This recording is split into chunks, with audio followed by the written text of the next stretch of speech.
Hello and welcome to It's Tomorrow News. I am R. Sriram. Damaging wind and rain lashed Victoria overnight with snow flurries reported in New South Wales. Damaging winds and driving rain lashed Victoria on Monday night while snow flurries were reported in northern New South Wales as a low pressure system brought bitter wintry weather across southeastern Australia.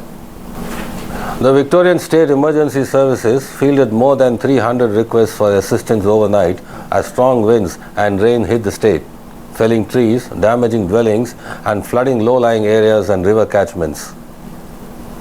The strongest wind gusts of 115 km per hour were recorded at Wilson's Promontory in Victoria, and gusts of more than 100 km per hour were recorded across the state and also in northwestern Tasmania.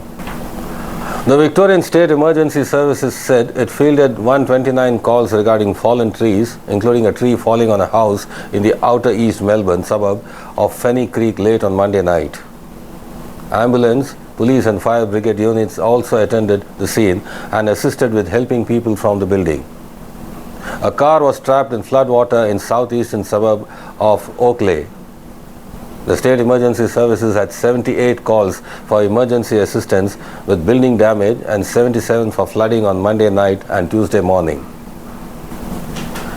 Rain and winds also hit New South Wales on Monday night, with parts of the Riverina region getting a dump of snow overnight. Residents around Tambaroomba and Kunama woke up to snow on the roads.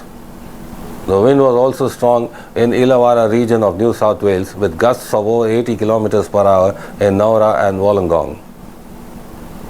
There were multiple flood warnings active for Victorian creeks and rivers with watch and act alerts active for Watts River in Yarra catchment, the Latrobe River from Yallourn to Tyalgong Creek in Gippsland and the Goulburn River at Yee Township, where rainfall totals of between 60 and 90 mm were expected across Monday and Tuesday. Moderate flooding was expected in Hales Valley on Tuesday morning, with the Watts River at 3.13 meters at 7:46 a.m. and rising, exceeding the minor flood marker of 2.80 meters. It was expected to peak at 3.20 meters. A senior meteorologist at the Bureau of Meteorology said Victoria, New South Wales and the Australian Capital Territory bore the brunt overnight of the low pressure system currently driving the cold snap across the southeast of Australia.